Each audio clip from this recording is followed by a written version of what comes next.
So, you've mastered the moonwalk, but real gliding and real dancing happens in all directions. So this class is going to be a step-by-step tutorial on how to get a smooth, clean box glide. My name is Clarence and I'm a professional dancer. I've danced with the Jabberwockies from 2016 to 2019. I've battled on all different stages across the world, battled against some of the world's best and with some of the world's best. And now I'm here dropping tutorials on YouTube for you guys. And I just want to say really quick, my moonwalk tutorial has blown up and lots of my videos are getting like a good community going. And I just want to say thank you guys for being a part of this community. And because of all of your awesome support, here's a photo of Kanye West and Beyonce playing Connect 4. Let's get into the box glide. Step one for the box glide is we want our feet apart. And I just want to go through all the basic foot positions. It's called a box glide because we step in a box like this. So there's a box on the floor. Your 2 feet are on the back corners of the box already. You're going to step on one corner, the other corner, back corner, back corner. One more time just like that, drill it in. 1, 2, 3, 4. And as you do it, you're turning, changing direction each time. Beautiful. That's step one. Step two is going to be super quick. I just want to remind us about the weight transfer technique. Now, we did this a lot in the moonwalk tutorial. So if you've not tried that moonwalk tutorial, go check that out. I'll make sure the link's in the description. If you have done it, just a quick reminder about gliding. The main technique for the illusion is your weight transfer. So the audience should not really know where your weight is. And so what I just want to talk about is when we're practicing the box glide now is focus on changing your weight, but keeping it super smooth. So there's no like jerk reaction or any like joltiness or floppiness or anything that shows that you're changing your weight. Try keep it like a smooth, consistent pace. And we're not really gliding just yet. We're literally just sliding, but with the focus of keeping it smooth. And how you keep it smooth is having a good weight change. And getting a good weight change just means you have to practice, practice, practice, and just drill your weight change over and over. That's step two. Step tres. Let's get proper like feet action going on now. With the first slide, can you just diagonally slide your foot across? That's pretty much it. Super simple. But with this next one, our weight's gonna be in the foot that you just slid across. So your weight's in that foot. And I'm gonna do a slide with my back foot, but I don't think of it as much of a slide as I think of it as like a full body turn. And it's like a 90-degree turn. I go from this wall to the back wall. Cool? So there's the two mechanics. There's slide your foot across, then we do a 90-degree turn. One more time, because this is the main part of the box glide. Slide foot across, 90-degree turn. Then you do it again. Slide your foot across, 90-degree turn. And that's a full box glide. We're not getting it like clean or smooth just yet, but this is the mechanics of what's going on in your feet and with your whole body kind of thing. So we've got slide, 90-degree turn. Slide, 90-degree turn. One more time. 2 more times. Ready? Here we go. Slide, 90-degree turn, slide, 90-degree turn, slide, 90-degree turn, slide, 90-degree turn. Perfect. That was step 3, slide, 90-degree turn. Now I want to talk about this heel and toe alternation coordination. What's going on is I'm kind of going from one foot being on the balls of my feet and one foot on the heels. Woo. Keep your balance, pretty tricky. And then I want you to get used to switching to the other toe and heel on the other foot. Cool? So we go switch, switch, switch, switch. I just want you to get familiar with this coordination because this kind of happens in the box glide, and you're like constantly like almost like pushing from one foot to the other. And when you push, that kind of gives you like the momentum to start your slide. So can you try and get this little rock, heel toe? And if you can, try get a little sway, sway, sway. And I'm gonna start on this side. And the very first move is I'm gonna switch my feet as I push across to this side. And then my weight's in this leg, and I'm gonna let the momentum drag that foot across. So I'm gonna start here, and I swing across, and I drag that foot. Cool? So can you just try a few of these, rocking? And just try get into the first position for the box glide. And get used to that momentum. I want you to get used to push and slide. Because one thing with the box glide, or any glides, is it's the momentum that really keeps it smooth. And if you lose the momentum, the illusion's gonna fade away quickly. So really make sure we're trying to keep the speed consistent. And how you do that is you really use these pushing off your feet. And when you switch from one foot to your other foot, that's where you get the push, and you can get that smoothness to make you go in a smooth pace. Cool? So heel toe. And I just want you to practice going from one side to the other. Practice slide. Cool. That's step 4. It's about to get into a really smooth box glide. So stick around. All right. So we've got our feet positions. We know about the weight transfer is important. We've got this alternating heel toe kind of thing. And we've talked about the momentum. So now I just want to talk about keeping your feet wide, because I want to show you a bad box glide. This is what lots of people will do for their box glide. Just watch my feet.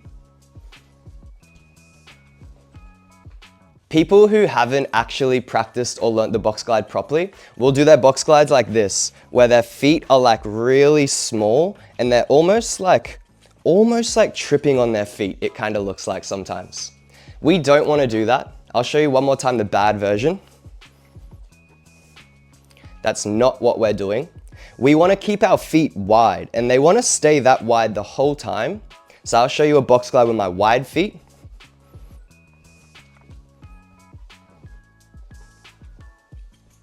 Box glide wide feet just makes it look that much nicer, and it keeps the illusion a bit more illusionary, I suppose. Because when you're like bringing your feet together, the audience really sees you like switch from one foot to your toe and stuff. Whereas if we keep our feet wide, it looks so much more illusionary, and it's harder for the audience to kind of decipher what's going on. So keeping our legs wide, that's step 5. And it's really, really hard. And I think the main part with this is making sure you've got the momentum to be able to slide and keep your feet in their same frames. Because when you don't have momentum, you'll have to move your foot like a little bit extra to make sure you get all the way around. So it's all about keeping your feet wide, keeping the momentum, and yeah, step 5.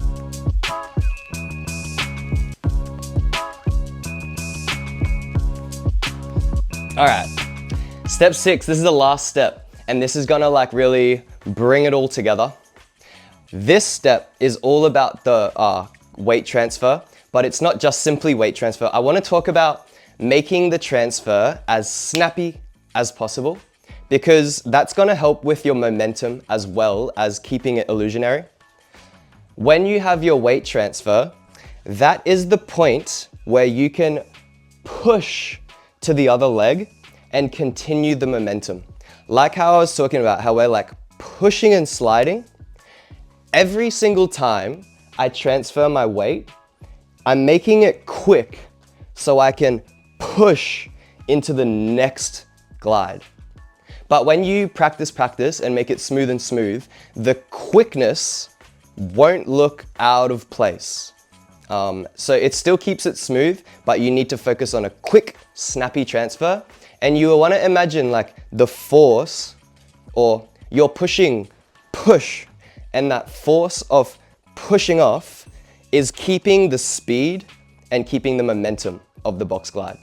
And to get a nice illusionary glide, you want it to be smooth and consistent. And how you get it smooth and consistent is by making sure your weight transfer has enough push in it for your momentum to stay smooth. Nice. So let's just like go super slow together, breaking it down. Weights in this leg. I'm gonna push and slide. Weights in this leg, but as I transfer into this leg, I'm going to push and spin. My weight's in this leg. As I transfer into this leg, I'm going to push and spin. Weight's in this leg. As I transfer to this leg, I'm going to push and spin. Cool? I'll talk it over one more time. Weight here, push, slide, transfer weight, and spin. Transfer weight and slide. Transfer weight and spin. One more time together. Weight in here. Push and slide. Transfer, spin. Transfer, spin. Transfer, spin. Yeah. Now, this is going to be something that you're just going to need to practice over and over. Drill it into your body. It's not gonna come too easy, right? If it was super easy, everyone would be doing it kind of thing. But I promise you, if you just practice these steps like what we've been doing, just practice, it's gonna slowly get into your system. That's a promise. Let me know how it goes, okay? I'm curious. So, they are all the 6 steps for a clean box glide. Can we just now do box glides together? You can watch me, I'll do a bunch. I want you to try a bunch too. And that's pretty much how we'll finish up the lesson. Just free box glide practice. If I think of anything else to say, I'll let you know. All right, let me do a box glide. Check this out.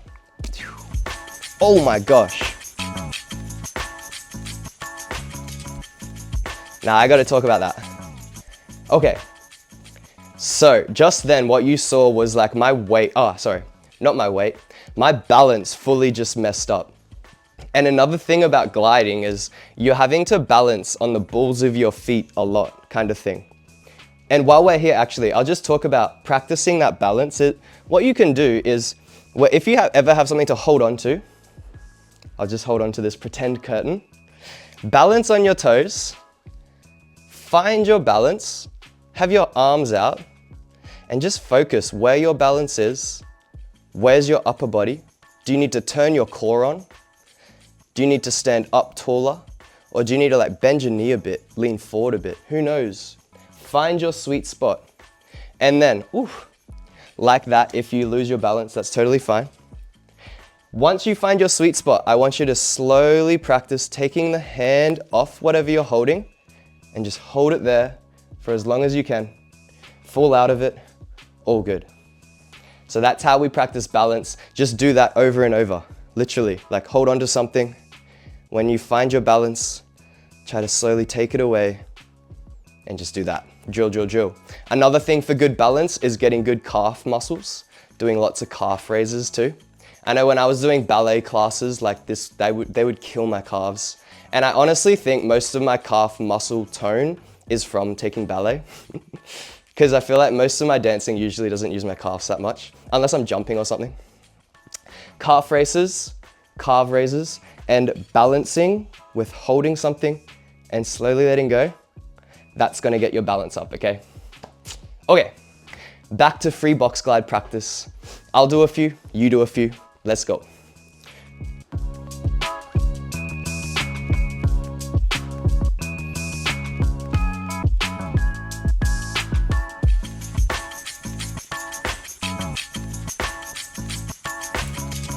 Okay, your turn, let's go.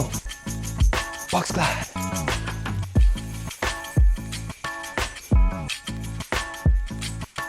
Yeah. All right, I'll go. Last time, my turn.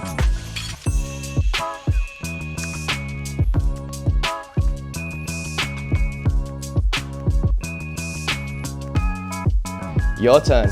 Go. Box glide.